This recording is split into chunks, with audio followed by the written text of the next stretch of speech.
Good morning, everyone. I am Anuti Satom. I'm going to take a seminar on the topic compressed sensing under the guidance of Professor Nida Mbiju.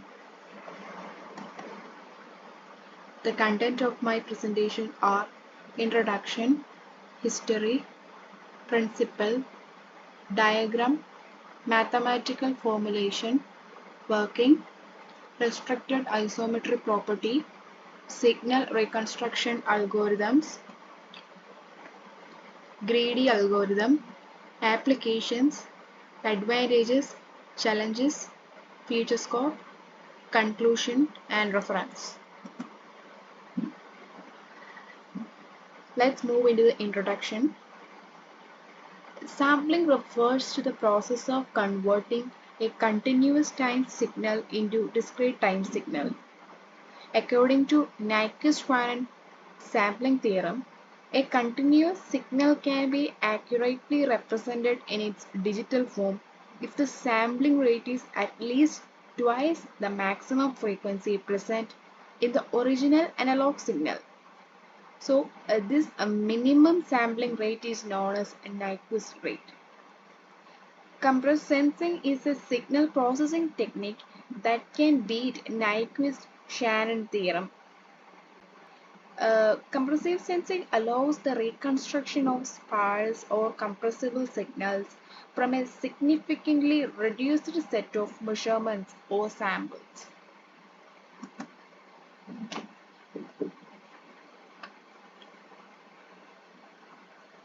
To replace the conventional sampling and reconstruction operation, in order to acquire certain kinds of signals at a rate significantly below the Nyquist was very essential, led to the use of compressed sensing. So, we are going to look into the history of compressed sensing. The history of compressed sensing can be tracked back to the early 2000s when researchers began exploring the possibility of acquiring and reconstructing sparse signals with a small number of measurements. In 2004, it was discovered that in order to recover a vector from an incomplete and contaminated n-by-m matrix with the rows less than columns, it is possible to recover that vector from the data of Y matrix. In 2005, Emmanuel Candice and Terence Tao found that the sparse vector can be found through solving a simple convex optimization problem, which is a linear program. So this idea was discussed in the paper Decoding by Linear Programming. In 2006, David Donohue introduced the idea of compressed sensing in which the unknown vector or the sparse vector can be used to reconstruct any signal. In the same year, Immanuel Candice, Justin Romberg, and Terence Tao published a paper named um, Robust Uncertainty Principles Excel Signal Reconstruction from Highly Incomplete Frequency Information. This paper discusses about reconstruction of an object from incomplete frequency samples, but for the exact recovery we have to solve using the convex optimization problem. In 2008, Immanuel Candice and Michael Workin published a paper named An Introduction to Compressive Sampling, which incorporated all the developments in finding the solution of sparse vector. So this article surveys the theory of compressive sampling paradigm that goes against the common wisdom in data acquisition. In 2010, certain algorithms that can be used to recover the sparse signals were introduced. So these algorithms satisfy the restricted isometry property. This idea was discussed in the paper Introduction to the Issue on Compressive Sensing by Richard Charter and Jared Tanner. In 2015, Adriana Lanaya and Amar published a paper named Compressed Sensing, a simple deterministic measurement matrix and a fast recovery algorithm. So the central issue with compressive sensing are the construction of measurement metrics and development of a recovery algorithm. So in this paper, they proposed a simple deterministic measurement matrix that facilitates the hardware implementation. A digital compressed sensing based energy efficient single port Bluetooth ECG node was developed to deal with the challenges in wireless ECG applications in 2018. A compressive sensing based compression algorithm is implemented in a node with a Bluetooth module. Deep learning naturally complements CS for adapting the sampling matrix, reconstructing the signal, and learning from the compressed samples. So in 2023, deep learning started to use to solve the issues with sampling and reconstruction algorithms in compressed sensing.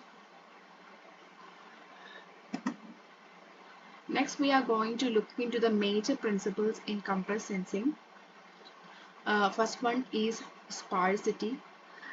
Sparsity refers to a property of a signal where most of its elements are zero when represented in a particular basis. So, the majority of the coefficients are exactly zero in a sparse signal. So, the second one is incoherence. Incoherence is a fundamental concept in compressed sensing.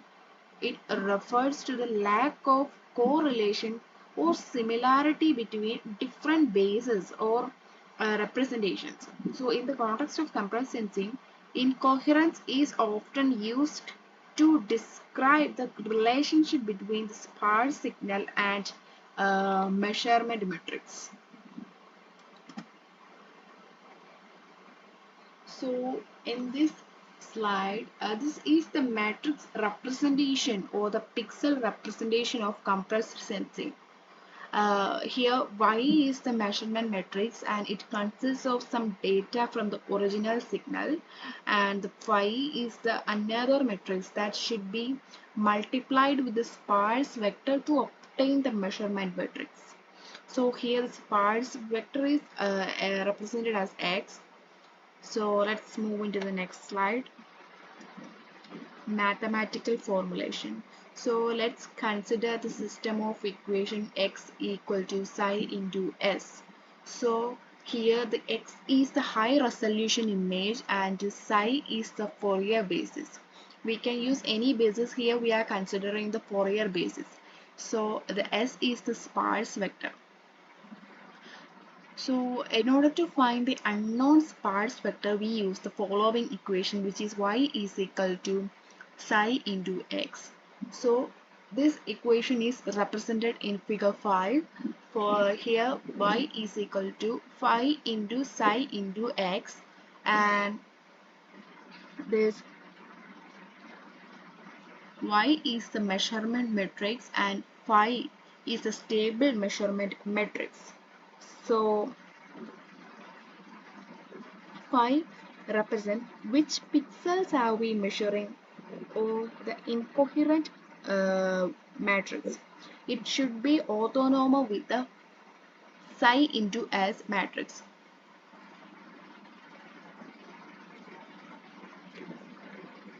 And from the above equation, the terms y, phi and psi are known and the s vector is unknown. So we have to find the solution for the sparse vector.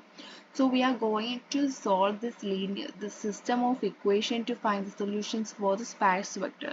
So we have to consider certain criteria, certain cases while for finding the solution for the sparse vector. So the first one is the case when consider the equation y is x is equal to psi s. This is our system of equation. So we are considering the size of the psi matrix as m by n, where m is equal to n, which means that it's a square matrix.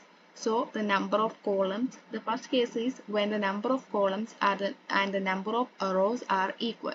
So in this case, x is equal to 5 into s, and s is equal to y x by 5, and it is equal to x into 5 inverse. So we can find the solution for the sparse vector. The second case is when the number of rows is greater than number of columns. So the number of known is greater than the number of unknown solutions. So in this case, we use a least square solution to find the solution.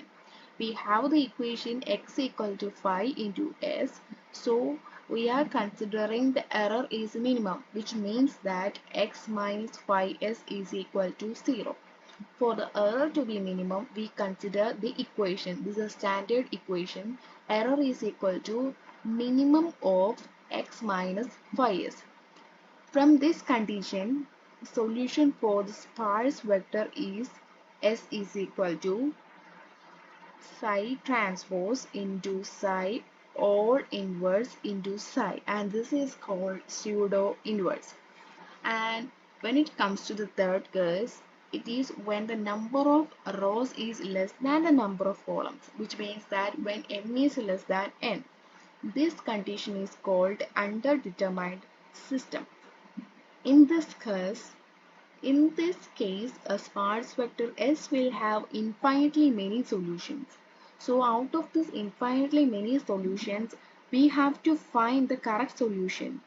For that purpose, we use L1 norm. In this norm, we consider two coordinates S1 and S2 as the axis, with S2 is equal to a non-zero and S1 is equal to it is equal to 0. So we have the line that contains infinitely many solutions of the sparse vector as shown here. So we are going to find the point on the line which is at the minimum distance from the coordinates axis. So, and this point corresponds to the solution of the sparse vector S. This will be the sparsest vector you will find. That is discussed in this slide. So we are moving to the next slide. So the basic working of compressed sensing is that naturally images occur in million pixels, and it is difficult to capture it with the same amount of pixels in a camera. So the complete data contained within an image is not required to recreate it. So we are using the compressed sensing where we capture only sparse data and is combined with any basis. So natural images tend to be compressible in the discrete cosine, transform and wavelet basis on which the JPEG and JPEG 2000 compression standards are based. So audio signals and many communication signals are compressible in a localized Fourier basis. And in this slide, we are going to discuss about the restricted isometric property. So RIP is a concept in the field of compressed sensing. So a signal processing technique used to efficiently acquire and reconstruct sparse signals. So the restricted isometric property ensures that the matrix retains the essential information needed to reconstruct a sparse signal accurately from a small number of measurements. So we are going to discuss about the signal reconstruction algorithms. There are many algorithms that can be used for the signal reconstruction, but we are going to discuss about some of the algorithms, especially greedy algorithm. So if a matrix satisfies the restricted isometric property, then this is sufficient for a variety of algorithms to be able to successfully recover a sparse signal from noisy measurements. So the recovery algorithms are essential to reverse the uh, compression process and reconstruct the original image from the compressed measurements. So the algorithm we are going to discuss is greedy algorithm. So in this slide we are going to discuss about greedy algorithm. So the greedy algorithm is an iterative optimization technique used for sparse signal recovery. So this algorithm build up a solution by selecting the best fitting elements, attempting to approximate the sparse signal accurately. So, some of the main greedy algorithms are matching pursuit, orthogonal matching pursuit, stage-wise orthogonal matching pursuit, and compressive sampling matching pursuit. But here we are going to discuss about the basic idea of the first three algorithms, that are matching pursuit, orthogonal matching pursuit, and stage-wise orthogonal matching pursuit. So the first one is matching pursuit. Matching pursuit is an iterative greedy algorithm that decomposes a signal into a linear combination of elements from a dictionary.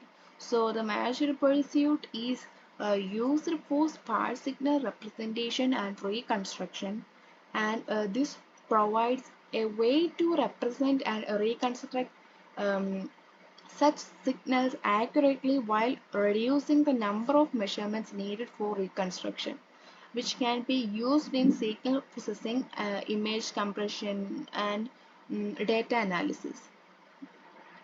So the next algorithm is orthogonal matching pursuit.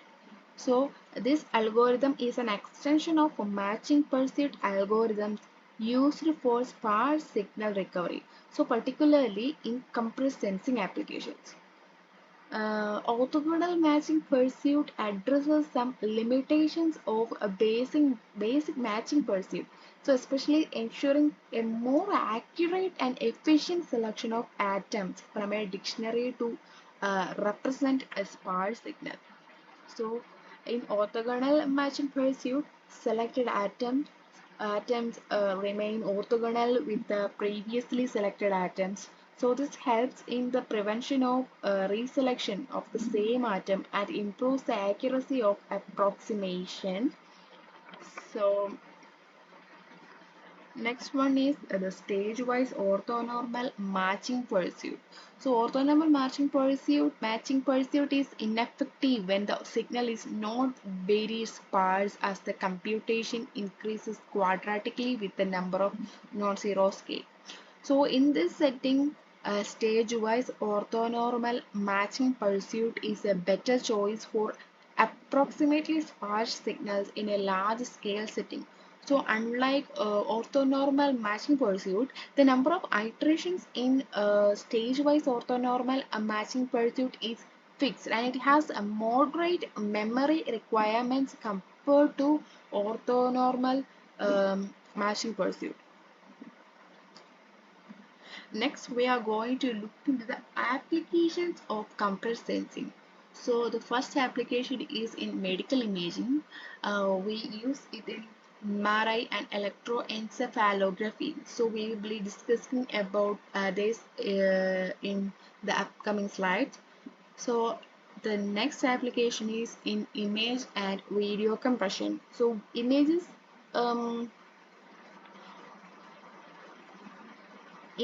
often contain regions or features that are sparse or compressible in certain transforms. So the compressed sensing leverages this sparsity by representing the image using fewer coefficients, maintaining reconstruction quality. So in video compression, compressed sensing used to capture the sparsity in motion information between frames. Instead of storing every pixel for every frame, motion estimation and compensation techniques identify the sparse motion vectors, allowing for more efficient storage of video sequences. Um,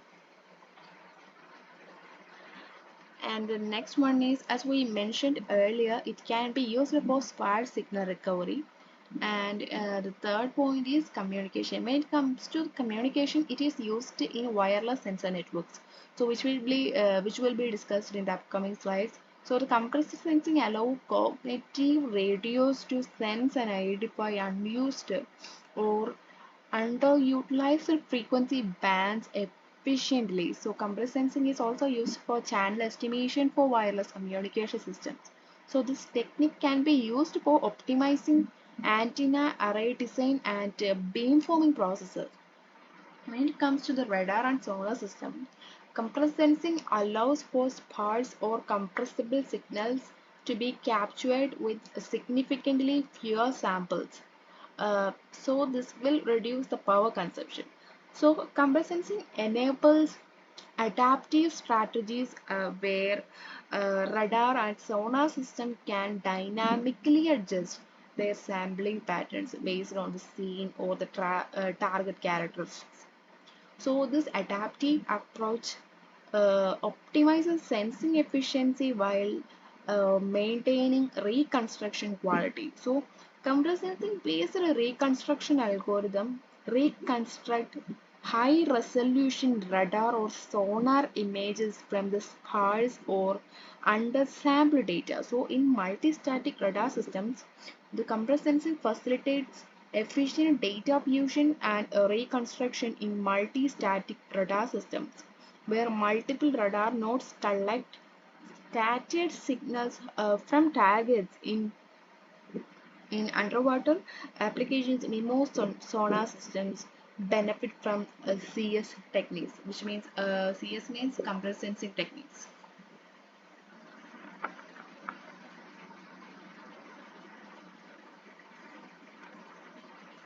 In CS, in compressed sensing techniques, to process multiple transmit and receive data or elements efficiently. So when it comes to the remote sensing, the compressed sensing reduces the amount of data transmitted from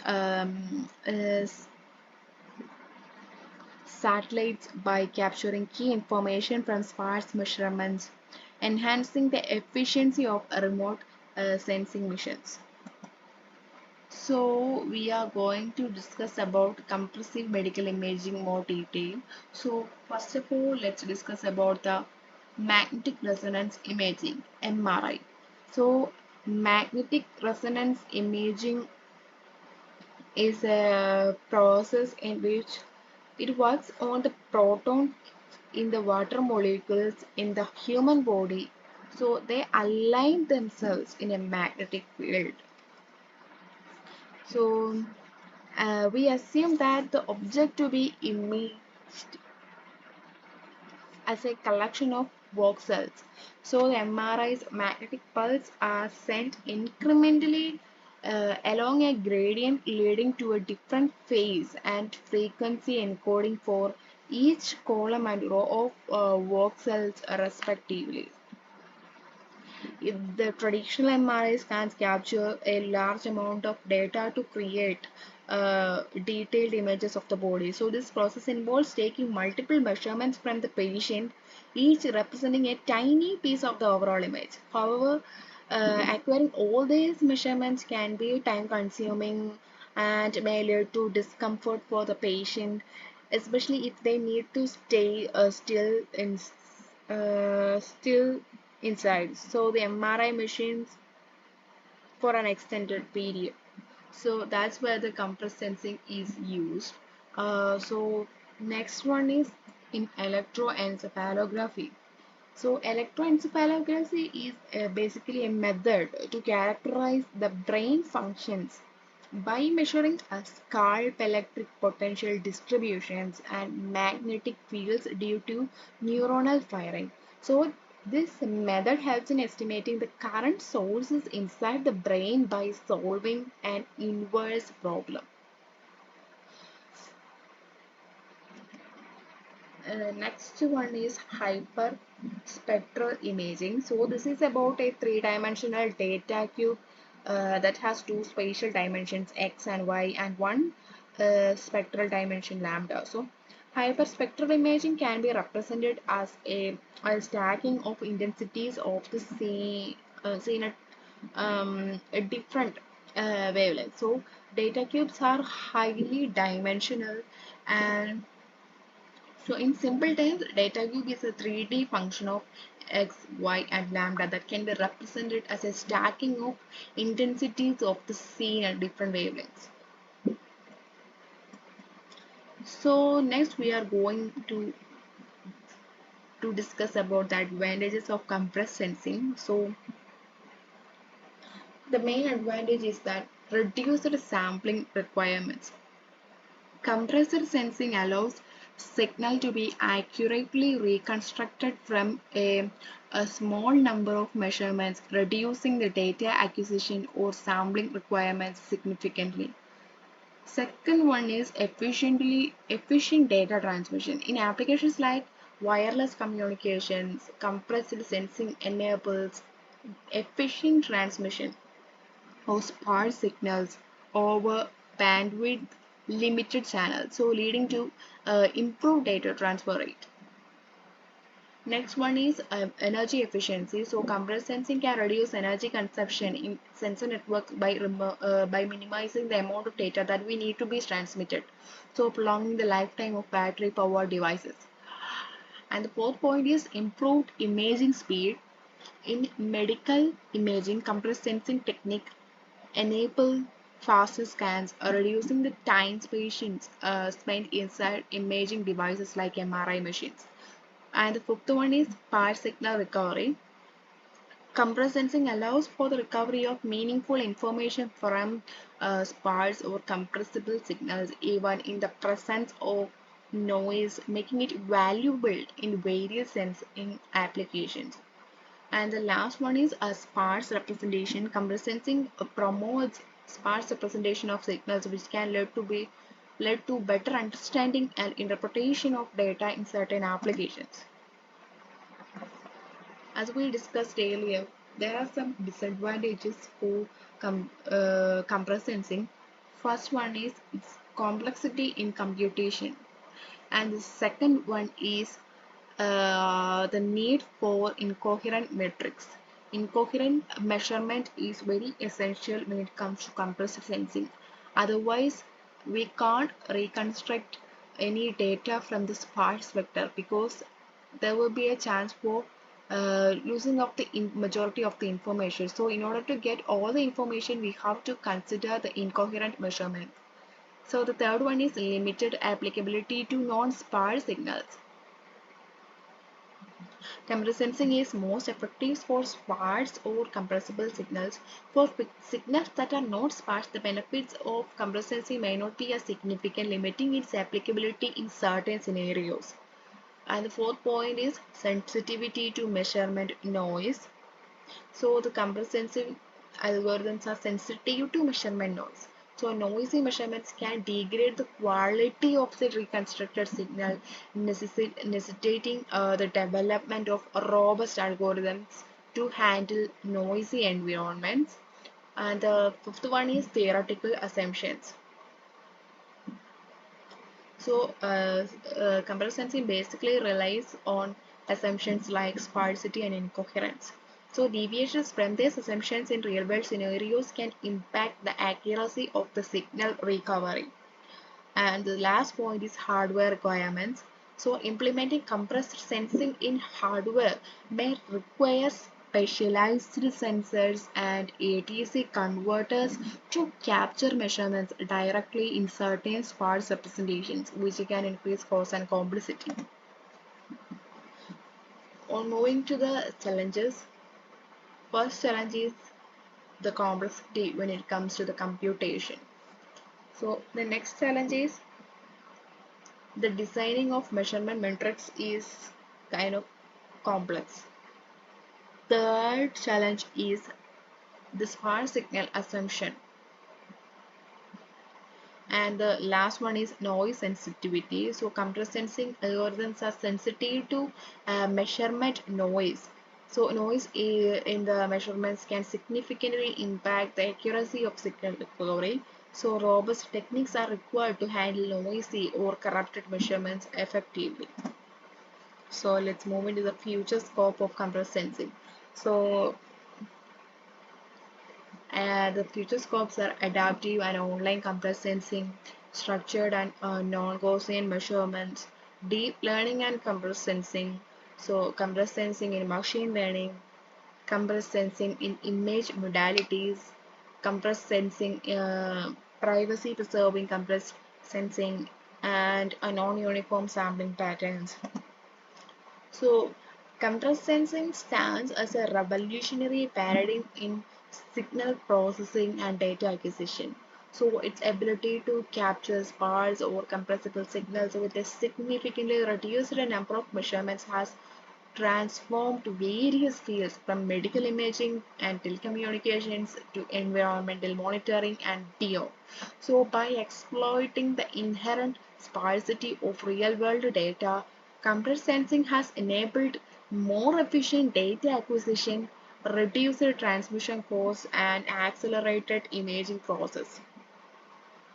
So, with this, I'm concluding my presentation, and these are my references.